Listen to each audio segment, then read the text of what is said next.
तो बहुत बहुत स्वागत है आप सबका अपने इस सेशन में। I welcome you all to this session. और दोस्तों आज बात करेंगे ईरान में मोसाद के एक सीक्रेट ऑपरेशन की, जिसमें यह कहा गया कि मोसाद के लिए ईरान का एक फॉर्मर प्रेसिडेंट काम कर रहा था। देखिए, जब बात होती है मोसाद की, जैसे ही नाम मोसाद आता है दिमाग में क्या याद आता है? क्या चीजें आपके माइंड में तुरंत चलना शुरू करती हैं? वो भयानक भयानक एक से बढ़कर एक कोवर्ट ऑपरेशन। जहां बात आती है स्पाइंग एजेंसीज की, तो उसमें टॉप पर नाम लिया जाता है इजरायली एजेंसी मोसाद का। माना जाता है कि मोसाद अपने दुश्मनों को कभी भूलता नहीं और कभी उन्हें माफ नहीं करता, कभी उन्हें छोड़ता नहीं, फिर चाहे इजराइल का वो दुश्मन जो है वो आकाश में रहे या पाताल में। आप देखिए, बहुत पुराने कोवर्ट ऑपरेशंस को भूलिए आप। अभी आप देखें, जब ये इजराइल का और हमास का पंगा शुरू हुआ, उसके बाद देखिए किस तरीके से लेबनान में पेजर ऑपरेशन किया गया था। एक साथ पेजर जो है वो लेबनान में एक्सप्लोड करते हैं। हिजबुल्लाह के कमांडर्स जो थे उनके ऊपर अटैक था वो। अब यहां पर आप देखिए हमास ने जो ईरान में किया है, भाई 28 फरवरी से जब से ये जंग शुरू हुई, तब से अलग अलग सोर्सेज में अलग अलग लोगों के बीच में ये बात थी कि यार इतना स्पेसिफिक इतना टारगेटेड अटैक कोई कैसे कर सकता है? जैसे टारगेटेड अटैक 28 फरवरी को अमेरिका ने किया ईरान पर, जब ये अमेरिका इजराइल ने मिलकर के ईरान पे हमला किया, जिसमें अली खामनेई की डेथ हुई और तमाम और भी लोग मारे गए। तो ये बात निकल के आई कि जब तक कोई अंदर का आदमी मिला नहीं होगा, तब तक कोई इतना स्पेसिफिक अटैक नहीं कर सकता। और ये बात सच है, ये बात बिल्कुल सच है कि जब तक अपना कोई आदमी आपको लोकेशन नहीं बताएगा, तब तक आप इस तरीके से स्पेसिफिक अटैक नहीं कर सकते। फिर चाहे आप जितनी टेक्नोलॉजी और रेडार वेडार का आप इस्तेमाल कर ले, सैटेलाइट इमेजेस वगैरह आप चाहे जितनी ले लें। अब जो ये न्यूज निकल के आ रही है, जो न्यूयॉर्क टाइम्स की तरफ से जो न्यूज आई है, मैं उस पर आपको लेके जाना चाहूंगा। जहां पर यह कहा जा रहा है कि मोसाद जो है वो ईरान में जबरदस्त एक सीक्रेट ऑपरेशन चला रहा था। मतलब ये समझिए, ईरान में मोसाद के कितने लोग बैठे हैं और कितना डीपली रूटेड है मोसाद ईरान में। जहां ईरान के फॉर्मर प्रेसिडेंट अहमदी निजाद, इनको मोसाद कल्टीवेट कर रहा था। दरअसल इनके थ्रू ईरान के फॉर्मर प्रेसिडेंट अहमदी निजाद के थ्रू मोसाद ईरान में सत्ता परिवर्तन कराना चाहता था, रिजीम चेंज कराना चाहता था।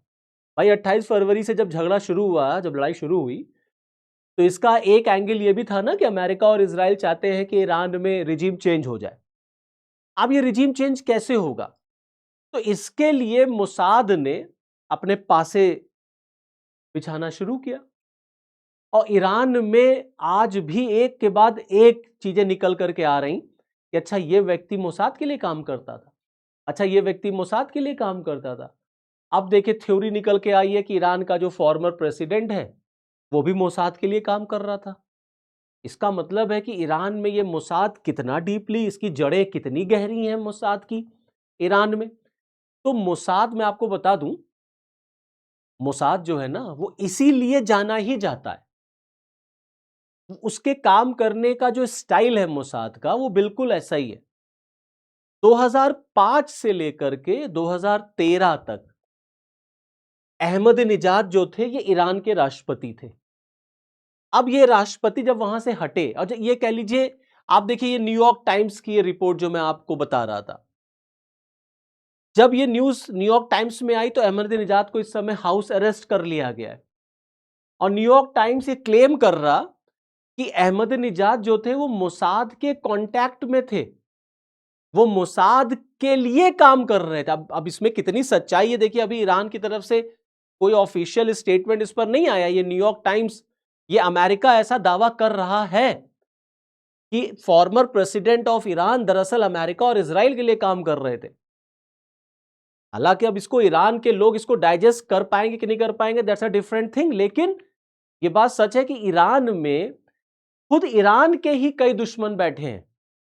वरना जिस तरीके से अटैक हुए और जिस तरीके से अली खामनेई या तमाम और लोग मारे गए, इस पर बिलीव करना ही जैसे लग रहा है कोई हॉलीवुड मूवी चल रही है। और ईरान को आप देखेंगे और मोसाद के स्टाइल को अगर आप देखें तो जैसे लगेगा कि मोसाद जो है वो कोई हॉलीवुड मूवी चला रहा है, जिस तरीके से ये काम हो रहा है। जहां तक रही बात अहमदीनेजाद की, मैं आपको बता रहा था कि अहमदीनेजाद जो है ना, ये 2005 से लेकर 2013 तक ये ईरान के राष्ट्रपति थे और ये बड़े फंडामेंटलिस्ट राष्ट्रपति माने जाते थे, बहुत एक्सट्रीमिस्ट राष्ट्रपति माने जाते थे, मतलब बहुत रैडिकल राष्ट्रपति माने जाते थे। और जब 28 फरवरी को यह हमला हुआ इजराइल अमेरिका का ईरान के ऊपर, तो आप देखिए इजराइल ने उसी कंपाउंड पे अटैक किया जहां ये थे अहमदीनेजाद, क्योंकि ये भी उसी लाइन में आते जिस लाइन में अली खामनेई वगैरह थे। मतलब अहमदीनेजाद जो थे ये अली खामनेई के बड़े नजदीक माने जाते थे और एक तरीके से इस्लामिक रिवॉल्यूशन के ये सपोर्टर थे। और मैंने बताया ये फंडामेंटलिस्ट थे, ये एक्सट्रीमिस्ट थे, इजराइल को ये अपना बड़ा कट्टर दुश्मन मानते थे, अमेरिका को बड़ा कट्टर दुश्मन अपना ये मानते थे। लेकिन क्या 28 फरवरी को जब हमला हुआ उस कंपाउंड पर, तो आप देखिए ये प्लान था कि अहमदीनेजाद को यहां से निकाल लेना है और निकाल करके इनको किसी सेफ प्लेस पर, सेफ बिल्डिंग में लेकर के चले जाना है। हमले से अहमदीनेजाद को कंपाउंड से निकालना है, उसको ले जाकर के उनको सेफ प्लेस पर रख देना है, जिससे आगे चल करके अली खामनेई को मारने के बाद, ईरान को एकदम बर्बाद कर देने के बाद, अपने व्यक्ति को मोसाद या इजराइल कह लीजिए वो ईरान का राष्ट्रपति बनाना चाहते थे। मतलब इजराइल चाहता था कि अपना कोई आदमी जो है वो ईरान पर शासन करे, इनको फिर से राष्ट्रपति बना दिया जाए। ये पहले भी राष्ट्रपति थे, दोबारा फिर राष्ट्रपति।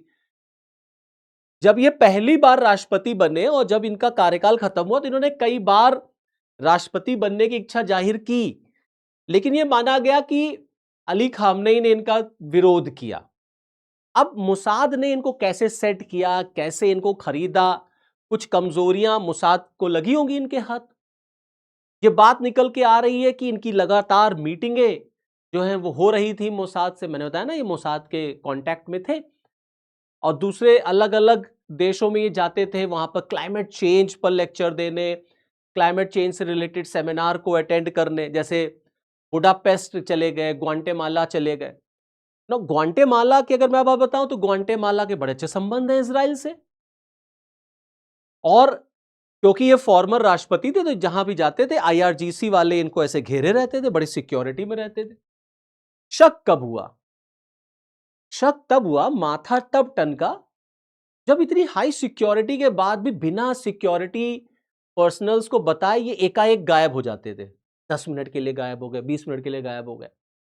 तब यार लोगों का माथा टनकना शुरू किया कि यार ये आदमी कर क्या रहा है, बिना बताए कहां गायब हो रहा है, बिना बताए कहां गायब हो रहा है इतनी टाइट सिक्योरिटी में। और जैसे ग्वाटेमाला चले गए, वहां भाई साहब जा रहे हैं क्लाइमेट चेंज पर लेक्चर देंगे, तो ये सब प्री प्लानिंग था। जैसे मोसाद ने सेट करना शुरू किया। मोसाद ने ग्वाटेमाला से कहा, वहां की गवर्नमेंट से, कि तुम यार एक क्लाइमेट चेंज पर सेमिनार अटेंड करो, क्योंकि मोसाद इसी तरीके से काम करता है। Mossad is famous for this type of work. अब मोसाद ने ग्वाटेमाला से कहा या किसी और गवर्नमेंट से कहा कि तुम क्लाइमेट चेंज पर एक सेमिनार अटेंड कराओ, और उस सेमिनार पे तुम ऐसा करो, ईरान के फॉर्मर राष्ट्रपति को बुलाओ स्पीच देने के लिए, बहुत अच्छा बोलता है, बहुत बढ़िया बातें रखेगा, बुलाओ उसको। बुलाया गया भाई साहब को, पैसा दिया गया। वहां पर सेटिंग इस तरीके से शुरू की गई, बातचीत शुरू की गई, आपस में कांटेक्ट शुरू किए गए, लेन देन शुरू हुआ, पैसे का खेल चला होगा, लालच दी गई कि तुम्हें हम ईरान का फिर से राष्ट्रपति बना देंगे, सत्ता चेंज करा दो, रिजीम चेंज करा दो। वहां से मोसाद ने इनको जो है अहमदीनेजाद को अपने पाले में करना शुरू किया इसराइल ने। और इसराइल और मोसाद, जैसा न्यूयॉर्क टाइम कह रहा है, कि उसने इस तरीके से प्लानिंग करनी शुरू की। कहा अली खामनेई को मारो, ईरान को बर्बाद करो, ईरान की अर्थव्यवस्था बर्बाद करो, ईरान को पूरा एकदम खंडहर में कन्वर्ट कर दो, और अपना कोई व्यक्ति जो है उसको बिठाओ ताकि आगे चल करके ईरान को हम अपने अकॉर्डिंग रूल करा सके, अपने अकॉर्डिंग चला सके। और उसमें सेलेक्ट किया गया अहमदीनेजाद को। यह व्यक्ति जब राष्ट्रपति था तो मैंने आपको बताया कि बहुत बड़े क्रिटिक थे इसराइल के। भाई एक बार इन्होंने यूएन के डायस पर बैठ करके, वहां पे खड़े होकर के इन्होंने बोला था, वाइप आउट इजराइल, इजराइल को पूरे मैप से बाहर कर दो, खत्म कर दो, death to Israel, death to Jews, death to America. ये सब नारे इन्होंने लगाए, ये सब गाने इन्होंने गाए, ये सारा गाना इनका है।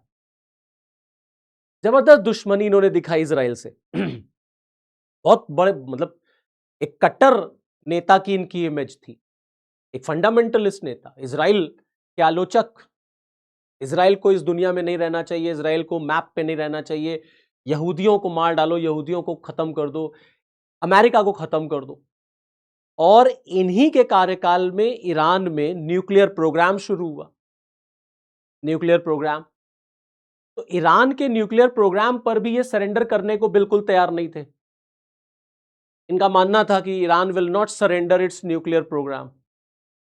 ऐसा व्यक्ति जो इतना इजराइल का आलोचक था, क्रिटिक था, अमेरिका का था, हार्डकोर ईरानियन था, फंडामेंटलिस्ट था, उसके एम्बिशन को मोसाद ने यहां कैश किया। और मोसाद ने, इजराइल ने इस तरीके से काम करना शुरू किया। ये न्यूयॉर्क टाइम्स का दावा है।